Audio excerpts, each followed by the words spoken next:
안녕하세요. 기린만입니다. 위클리 리포트 한 주간의 부동산 시장 동향과 이슈를 알려드리는 시간이죠. 2월 4주차, 2월 마지막입니다. 진행하도록 하겠습니다. 주간 아파트 매매 가격 동향부터 살펴보죠. 한국부동산원 통계 2월 26일자 기준입니다. 하락세 중 하락폭 동결.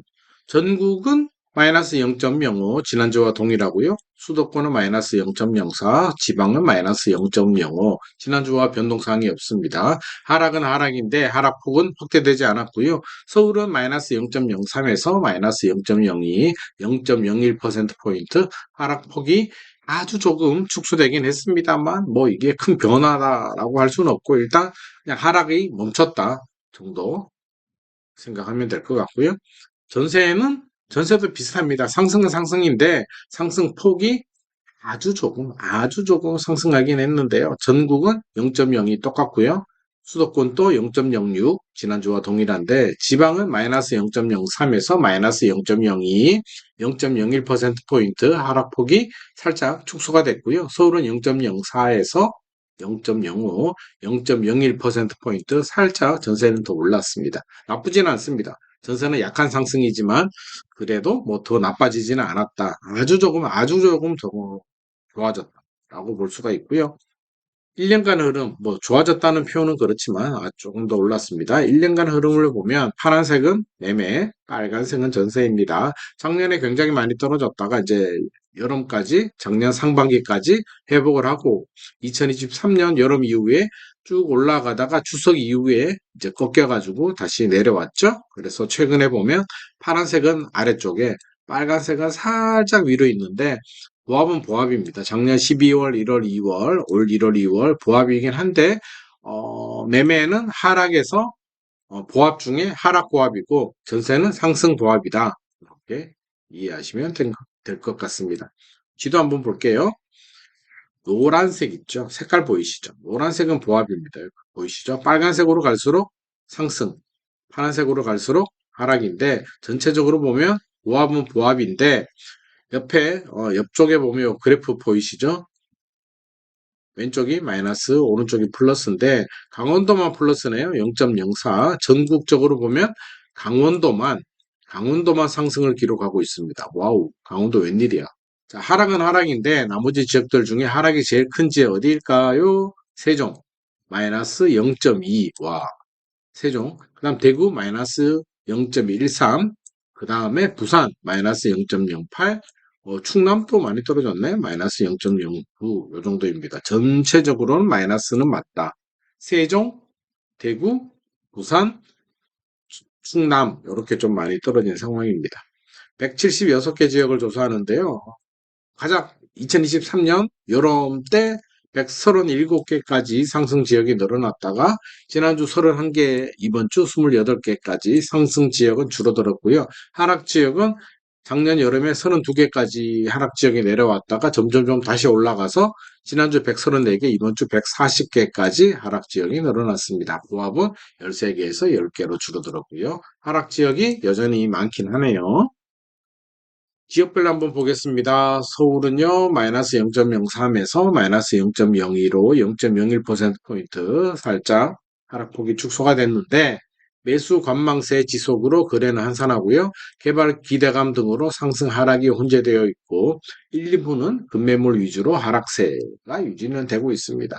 구별로는요. 서초구는 마이너스 0.05에서 마이너스 0.04, 0.01%포인트 아주 살짝 하락폭이 축소가 됐고요.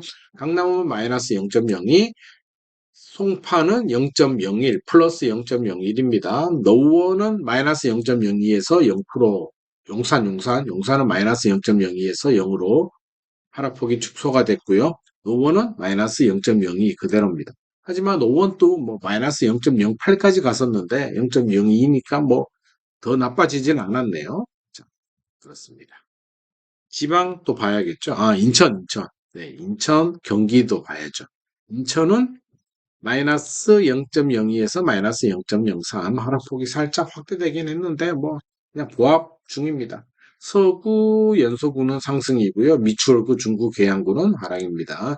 경기도는 마이너스 0.06 지난주와 동일하고요.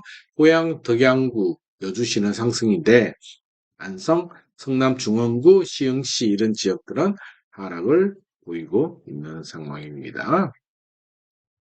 지방도 봐야죠. 많이 떨어진 세종 마이너스 0.2, 0.16에서 마이너스 0.2까지 떨어졌고요. 세종이 참 안 좋네요. 대구 0.1, 마이너스 0.12에서 마이너스 0.13, 부산 0.1에서 0.08. 그리고 나머지 지역들은 뭐 대전은 마이너스 0.02, 울산도 마이너스 0.02, 대전, 울산, 광주 마이너스 0.04. 광주는 조금 더 하락하고 있고 울산하고 대전은 선방하고 있고요. 나머지 지역들은 그렇게 좋지 않습니다. 특히 세종, 대구, 부산이 좀 좋지 않은 상황입니다. 이번 주 이 이야기 안 하면 안 되죠. 개포주공 1단지를 재건축한 DH 퍼스티어 아이파크. 무순이 청약했었죠. 새 가구 모집에 100명, 101만 3,456명이 신청을 했습니다. 이 중에 저도 있습니다. 저도 101만 명 중에 한 명인데, 연락이 안 오네요. 문자 오면 당첨인데 안 옵니다. 될 리가 있겠습니까? 왜? 100만 대 1인데. 평균은 33만 대 1이고요.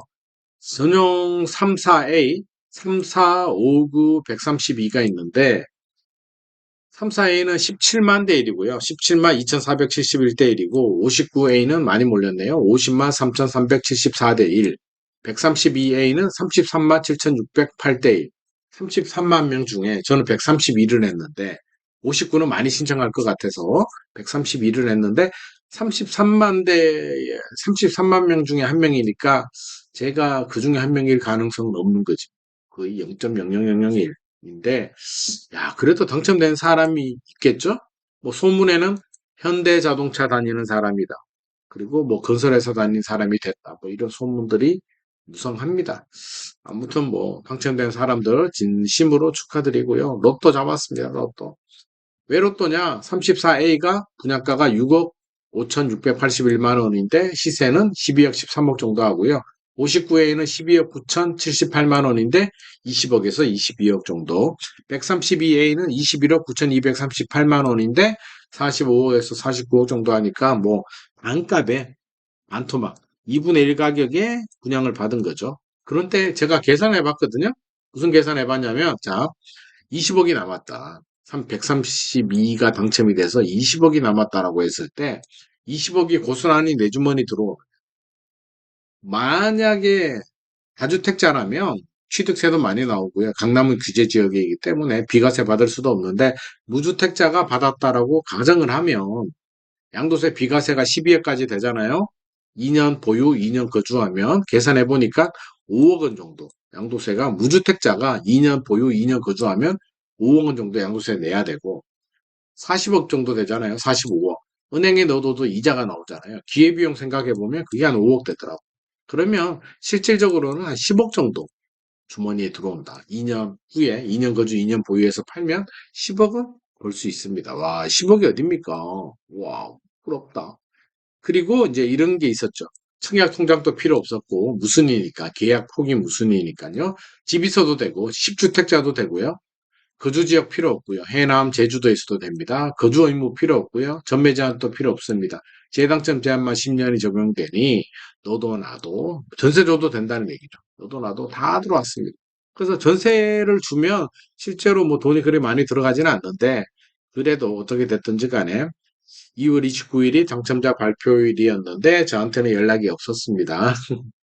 자, 3월 8일에 계약금 10% 내고요. 분양가 20%, 6월 7일에 90%다 내야 됩니다. 왜?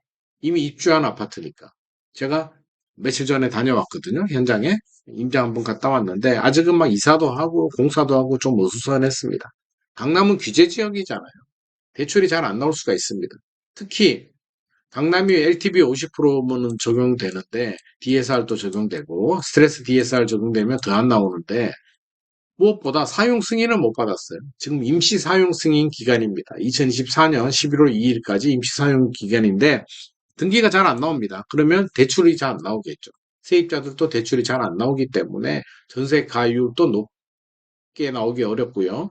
매매 내가 입주할 때 담보대출도 생각보다는 잘 안 나올 수가 있기 때문에 자금 계획은 철저히, 물론 당첨이 돼야지 김칫국이지. 우리는 100만 명 중에 3명이니까 거의 안 되는 거죠. 쓸데없는 얘기지만 그래도 당첨되는 사람이 있으면 자금 계획 잘 세워야 되고요.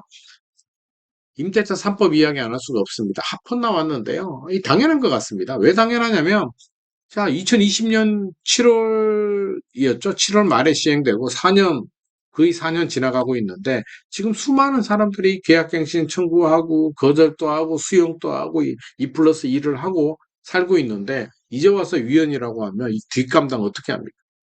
아무리 헌법재판소라도 이런 걸 감당할 수 없습니다. 무조건 합헌 나옵니다. 이거는 법리적으로 임대차 3법이 완벽한 법이고 문제 없다는 뜻이 아니라 어쩔 수가 없는 거예요. 합헌 나올 수밖에 없습니다. 그리고 저는 기본적으로 2+2는 잘못됐다. 3년으로 최단 존속 기간이 2년에서 3년으로 가면 3년, 3년, 초등학교 6년, 중학교 3년, 고등학교 3년 깔끔한데 괜히 갱신하고 거절하고 참 국회의원들 일 좀 똑바로 해야 됩니다.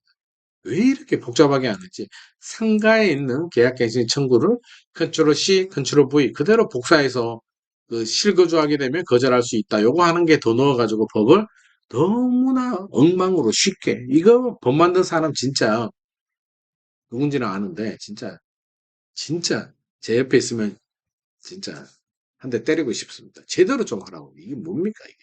실거주 의무 3년 유예도 사실 3년 유예가 뭡니까? 그러면 집주인이 실거주해야 되니까 세입자가 계약갱신 청구를 하게 되면 거절할 수밖에 없죠. 차라리 4년 유예로 하든지 왜 이렇게 했는지 폐지를 하려면 폐지를 하든지 제대로 제발 좀 일 좀 제대로 해주면 좋을 것 같습니다. 자, 오늘의 내용이 도움이 되셨다면 좋아요와 구독 부탁드립니다.